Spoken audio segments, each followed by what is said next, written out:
de semaine à tous, mesdames et messieurs. Merci de nous rejoindre sur A30 Télévision. Voici les principaux titres. L'armée loyaliste a eu raison sur les rebelles M23 repoussés de la cité de Kibumba au Nord Kivu lors des affrontements ce lundi. Les FARDC ont infligé de lourdes pertes aux rebelles. Jean-Marc Abound devant la Cour de cassation, Vidier Chimang au tribunal de paix. Deux procès des personnalités politiques dont les audiences du lundi ont été renvoyées. Les détails dans un instant. L'Union pour la démocratie et le progrès social en crise. Le président de la Convention démocratique du parti a annoncé la destitution d'Augustin Kabouya, secrétaire général de l'UDPS. La décision rejetée. Augustin Kabouya, lui, promet 2 sanctions. On en parle également dans cette édition Place au développement. Bienvenue à tous et à chacun. Le Premier ministre Jean-Michel Sama Lukonde de retour à Kinshasa. Bienvenue à tous et à chacun. Le Premier ministre Jean-Michel Sama Lukonde de retour à Kinshasa le week-end après sa participation aux travaux de la COP27 en Égypte. Le chef du gouvernement qui a représenté le président de la République a noté 2 moments forts de la participation de la RDC à ces assises sur le climat. Élisée Mafou pour les développements. Après plusieurs jours au pays des pharaons, c'est au cours d'un point de presse que le Premier ministre Sama Lukonde a annoncé son départ de Sharm el-Sheikh où il a pris part aux travaux de la COP27. Le chef de l'exécutif a affirmé avoir des échanges fructueux avec différents partenaires sur des questions climatiques et sécuritaires. Nous avons eu l'occasion d'abord de participer à cette grande ouverture au niveau présidentiel avec ce mot qui a été donné par le président Al-Sisi sur d'abord la question de la préservation du climat, la question sur laquelle l'Afrique ne doit parler que d'une seule voix sur le rôle qu'elle joue dans la préservation de ce climat et la séquestration du carbone et les autres éléments qui permettent la transition énergétique. Et au-delà de ça, cet appel à la paix dans le monde. La RDC, pays solution de la lutte contre le changement climatique, attend des réponses favorables aux besoins de sa population, a ainsi insisté le Premier ministre qui a mis en avant les potentialités du Congo en matière environnementale. Nous avons parlé justement aussi de ces questions de la finance climat, où il y a ces interactions entre les pays pollueurs et les pays moins pollueurs, et l'interaction d'un partenariat gagnant-gagnant que nous devons avoir dans ce cadre. À Sharm el-Sheikh, le gouvernement congolais n'a pas caché son intention d'exploiter de façon responsable les blocs pétroliers et gaziers. Le Premier ministre a plié bagage, mais la vice-première ministre de l'Environnement restera jusqu'à la fin des travaux prévus le 18 novembre prochain. La République démocratique du Congo, le Brésil et l'Indonésie signent un accord formel pour la valorisation de leurs ressources forestières. La partie congolaise a été représentée par la vice-première ministre de l'Environnement, Eve Bazaïba Massoudi. Les 3 importants bassins forestiers tropicaux au monde devront désormais bénéficier des compensations proportionnelles aux services écosystémiques rendus à l'humanité. Je le disais dans les titres, les affrontements entre les forces armées de la République démocratique du Congo et les rebelles M23 ont repris la matinée de ce lundi aux environs de la localité de Kibumba, dans les territoires de Nyiragongo au nord Kivu. L'armée loyaliste a eu raison sur les rebelles repoussés de la cité de Kibumba. Suivez. Des tirs et explosions ont retenti dans la localité de Kibumba au Nord Kivu. La reprise des affrontements a été confirmée par le porte-parole de l'armée dans le secteur opérationnel Sokola 2. Selon le colonel Djiko Kaiko Guillaume, les forces loyalistes ont infligé des lourdes pertes dans le rang des rebelles. Hier, dimanche 13, ils ont encore une fois de plus osé attaquer une de nos positions. Et ils ont fait face, n'est-ce pas, à la puissance des forces armées de la République démocratique du Congo. Surtout que le moral des militaires était boosté du fait de la présence du commandant second de la 3e zone de défense chargée des opérations, le général Kiamasa Mutupeke. Nous avons repoussé l'ennemi, mais aussi il a connu beaucoup de pertes.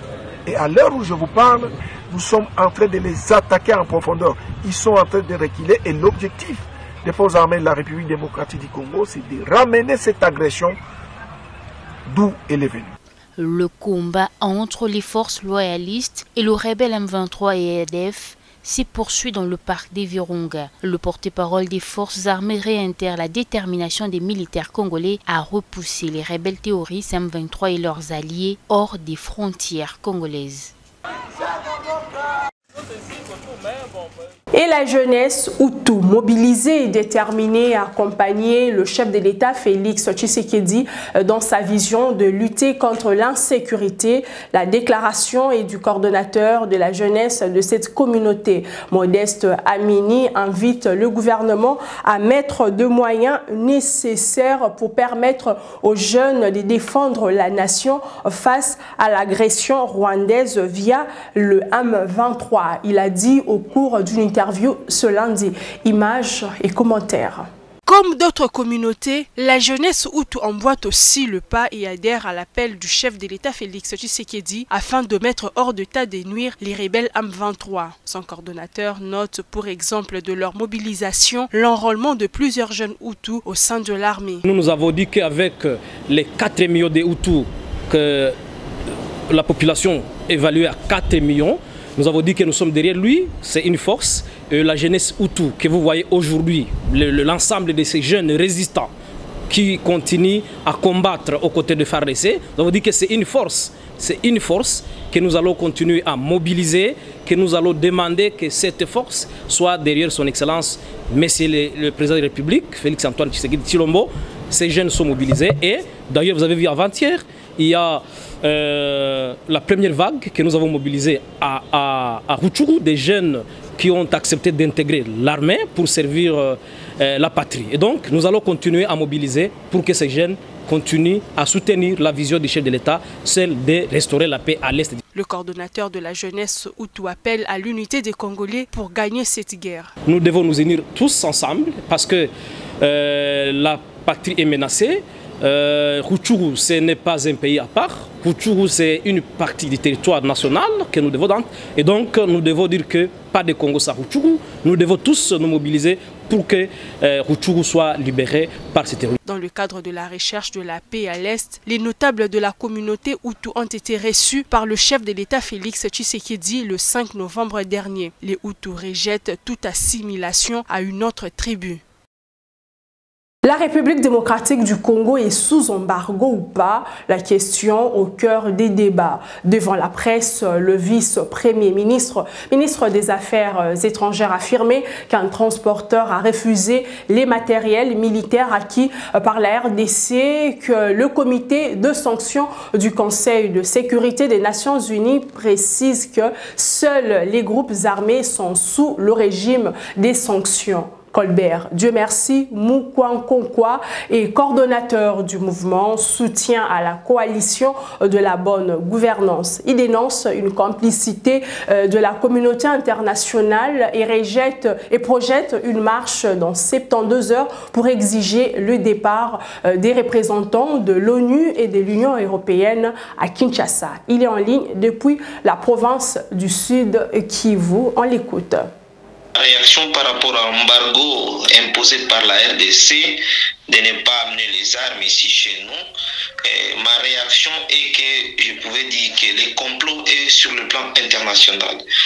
Je pense que nous ciblons toujours les Rwandais, mais je vois que la communauté internationale est derrière cela.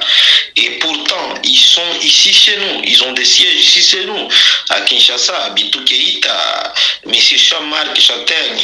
Je pense que l'heure est venue où nous devons leur donner, parce que nous leur avons donné ce temps désert. Et sinon, nous exigeons à ce que la population de se prendre en charge et de faire marche juste pour exiger leur départ. Cela montrera à la communauté internationale que nous sommes au courant et nous sommes informés à temps réel par rapport à leur complot. Aussitôt ouvert, le procès Vidier Chimanga renvoyé au 24 novembre prochain par le tribunal de paix de Kinshasa, Gombe. Décision prise après l'exception soulevée par la partie Chimanga évoquant l'incompétence du tribunal de paix de juger son client par manque de plainte préalable. Argument rejeté par le ministère public qui a appelé les tripés de la Gombe à ses déclaré compétent. On écoute un des avocats de Vidier Chimanga à l'issue de l'audience. Les vidéos montées et séquencées par ceux qui avaient intérêt de le faire l'ont été à partir de la ville de Londres au Royaume-Uni, en Europe.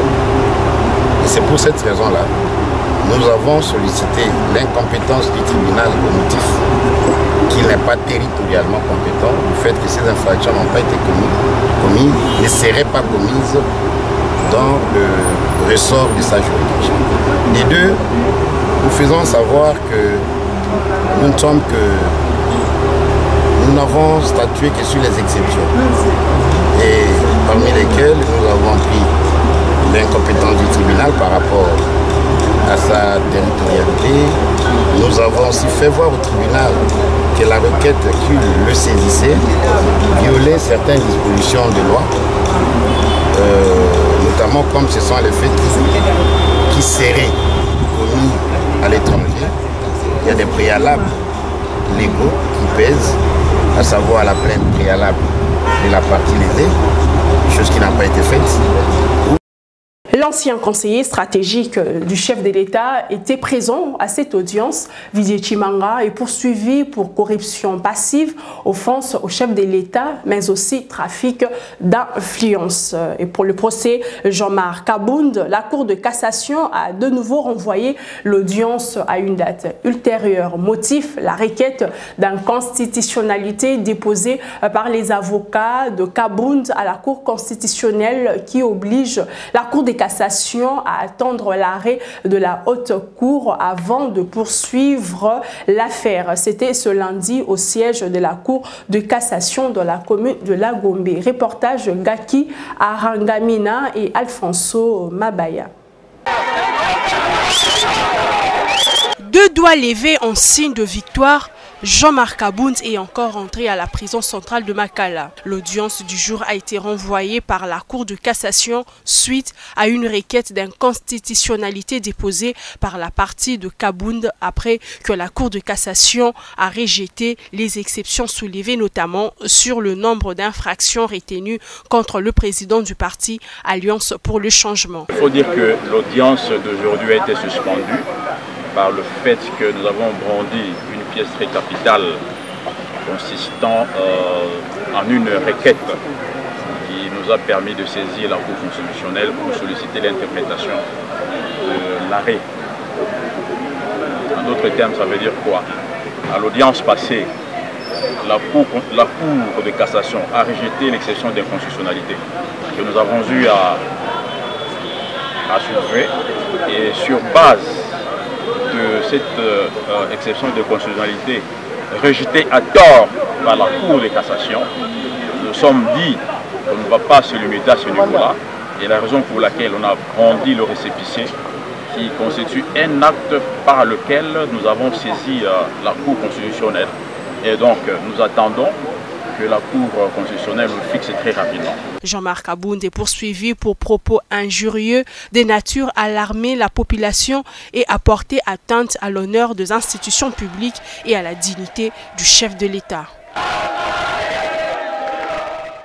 J'ai également annoncé au sommaire de cette édition, à l'Union pour la démocratie et le progrès social, le président de la Convention démocratique du parti a annoncé le week-end dernier la destitution d'Augustin Kabouya, secrétaire général de l'UDPS. Victor Wakwenda reproche au secrétaire général de l'UDPS de paralyser le parti. La décision rejetée par Augustin Kabouya qui promet d'ailleurs des sanctions. Nous y reviendrons prochainement avec détails et réactions de tous les camps. Dans l'actualité également, l'opposant Martin Fayulu a regagné Kinshasa le dimanche 13 novembre après une tournée euro-américaine de plusieurs semaines.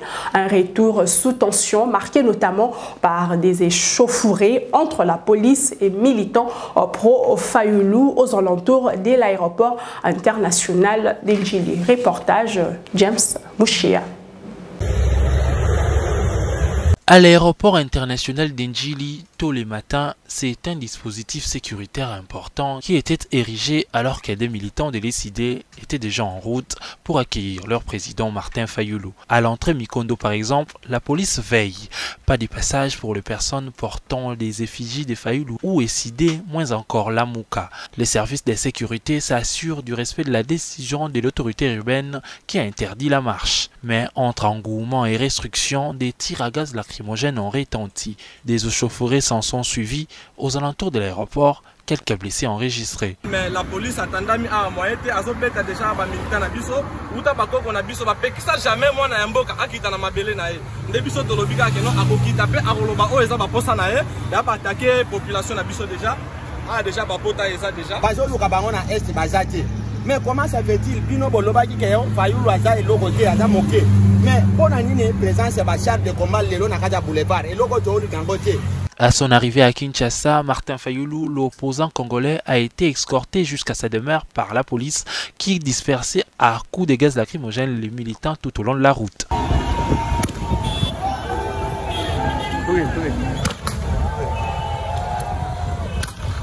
Cette marche a connu plusieurs interpellations et des blessés, comme l'indique Prince Epengue, cadre de la Mouka. Vous avez vu la répression. Tout porte à croire que même les policiers réservistes, tous, on les a envoyés à la Tchango. Vous avez déjà vu des manifestations, mais un tel degré de violence, ça dépasse tout entendement. Il y a des centaines, je dirais, de jeunes interpellés, des centaines ou des dizaines, plusieurs dizaines de blessés. La marche du parti des Fayulu a été interdite par l'autorité urbaine de la capitale congolaise, rappelant que l'axe aéroport international d'Njili et l'espace échangeur choisi comme itinéraire de la marche fait partie des zones neutres où ne peuvent avoir lieu de manifestations publiques. À présent, le zapping, la rubrique sur l'actualité internationale, la sélection du jour est de Jean Ruffin Koubeloso, rendu par Corneille Loubaki.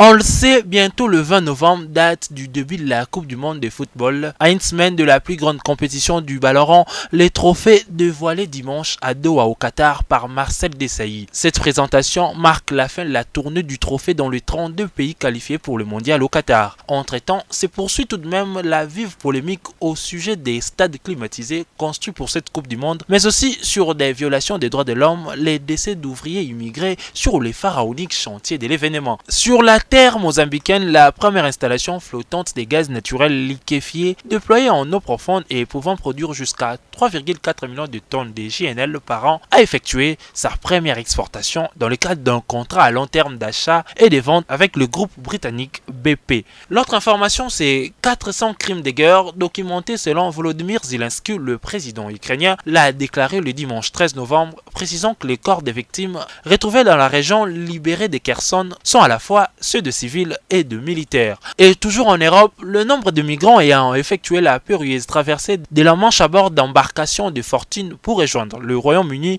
a dépassé dimanche la barre des 40 000, un triste record, a indiqué le ministère britannique de la Défense. Entre-temps, après des années de tensions cristallisées autour de la question de l'immigration entre les deux pays, la France et le Royaume-Uni ont signé lundi 14 novembre un accord pour lutter conjointement contre la traversée de migrants dans la Manche. Ce sera une première, un tête-à-tête et une poignée de main inédite attendue par les photographes du monde entre Joe Biden et Xi Jinping qui se déclarent prêts à dialoguer malgré leur rivalité avant le sommet du G20 à Bali en Indonésie. Cette première rencontre entre les deux dirigeants depuis l'arrivée de Joe Biden à la Maison Blanche est une étape importante dans les relations entre les États-Unis et la Chine. C'est avec beaucoup de plaisir que je vous ai présenté cette session d'information.